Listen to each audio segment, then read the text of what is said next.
What's up guys?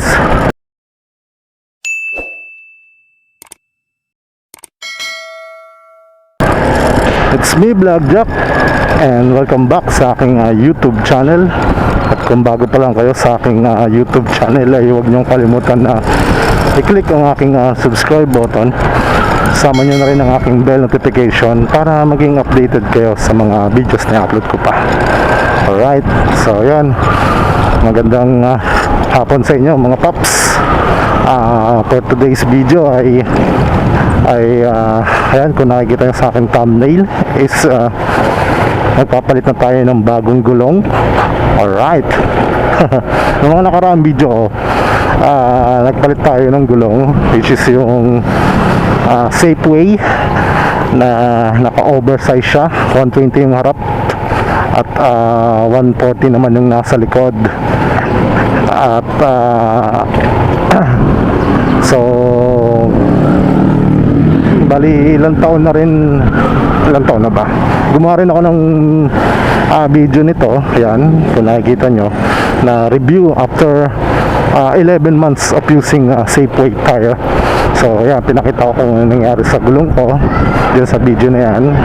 So ngayon, ito at ano na siya, pud na talaga after 2 years.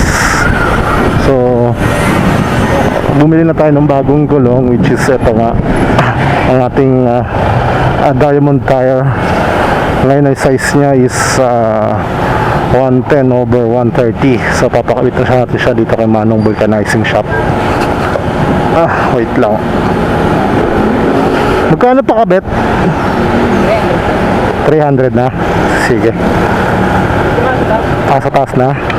Alright, so nandito tayo ngayon para ipakabit na siya.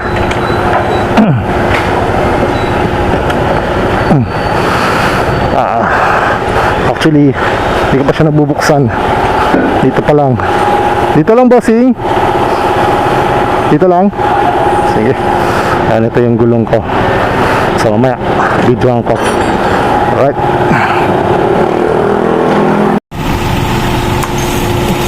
So yun na, pinapapalit ako kay Manong B ating gulong. So yan, pudpud na talaga siya. Harap pudpud yan.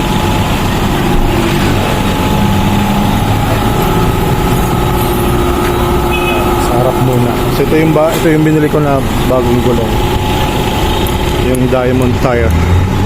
So mamaya pag open ni bossing, ito na natin siya. Dual sport ito, 130 tsaka 110.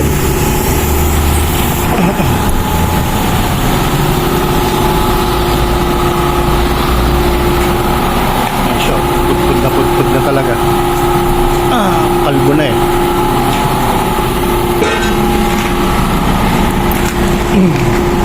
So ito yung binili natin na gulong sa Lazada. Mura ko siyang nabili. Mamaya lalagay ko yung presyo kung magkano siya.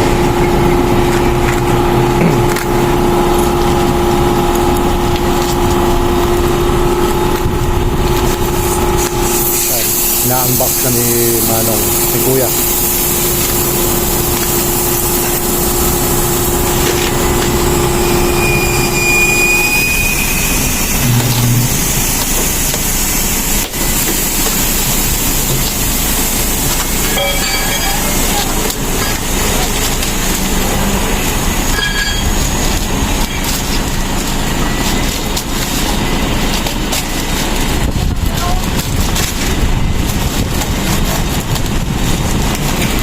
May tire sealant sa loob? Wala.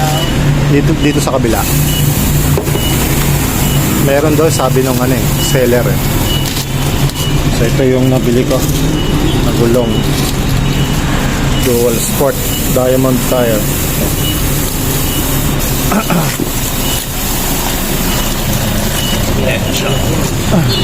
Diamond tire.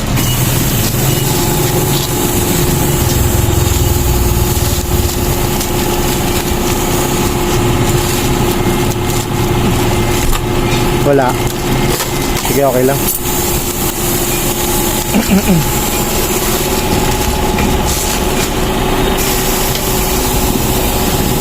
So wala yung sealant, kaya kakabit siya kahit walang sealant. Bago pa naman to, kaya laban na yan.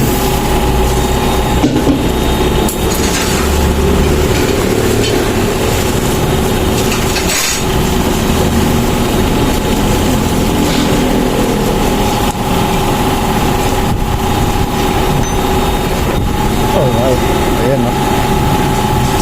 Ito yung harap. 110 by 70 by 13 dual sport. Ayan, balik tayo sa original size. Then ito yung sa likod naman. Yan.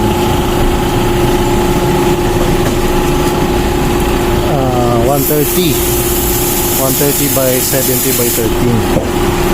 Yan siya. Alright.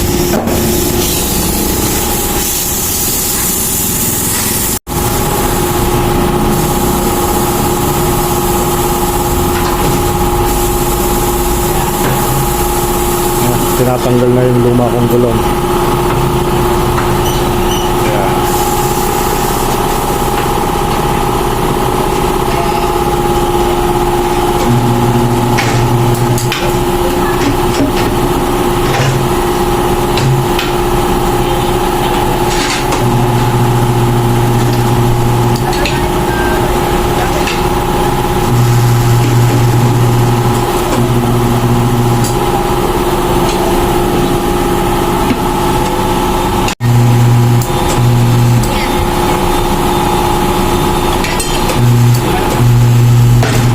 Kinabit na yung unang gulong natin sa harap.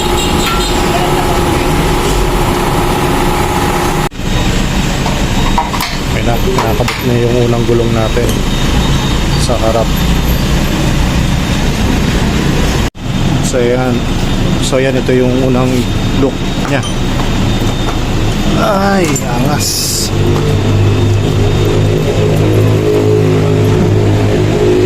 Mas maganda siyang tingnan ngayon. Sunod naman papalitan yung sa likod. Yan. Ayan o. Sobrang wala na talaga. Kapit. So yun, next na yung sa likod. Ayan o, wala o. Palbong-palbo na.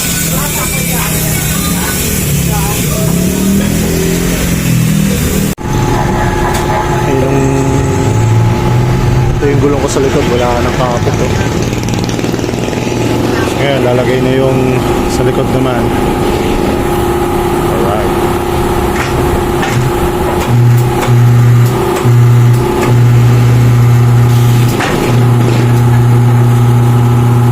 Yun, kakabit na yung sa likod. Angas!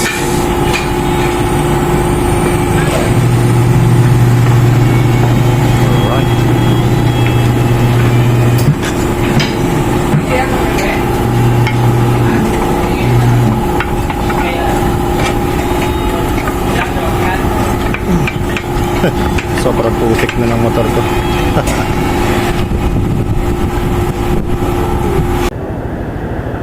Alright, so yan, tapos na akong magpakabit ng aking gulong.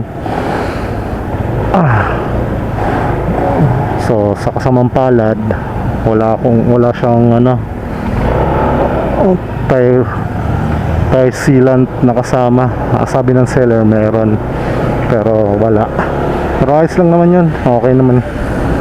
Mahalaga napalitan ko na tong gulong ko. So yun, tatry na natin siya kung okay siya. Yung brand niya is Diamond Tire. Hindi ko alam kung anong brand siya, pero tingnan natin kung hindi siya madulas. Maganda ang kapit niya. Isa rin sa mga murang gulong. Kung si Safeway dati, nabili ko siya sa halagang 2,700 pesos. Ito si Diamond tire, nabili ko siya sa halagang 2,200 pesos. Sa mga ganon, 2,230 pesos, ganyan. So bibigyan ko rin kayo ng review nito kung ano yung magiging performance ito nung nakabit ko na. So sa ngayon, ito muna, isang montage muna ng ating bagong kabit na gulong. Alright.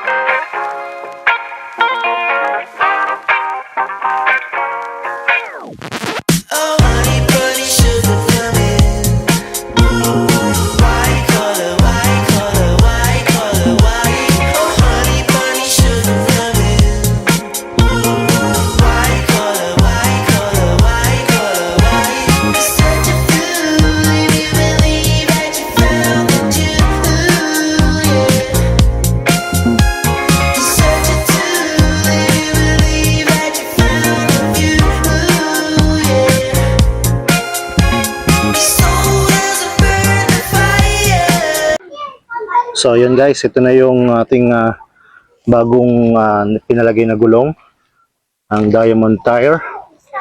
Ayan, dual sport siya. So balik to 110 na tayo at 130 sa likod. So yan, pakaangas, ang ganda. At mura ko lang siyang nabili. Ayan, ayun sa harap, tapos ito naman sa likod. Ayan siya, oh. Solid quality guys. So yung performance niya sa kalsada, kung madulas o hindi, hindi pa natin nasusubukan.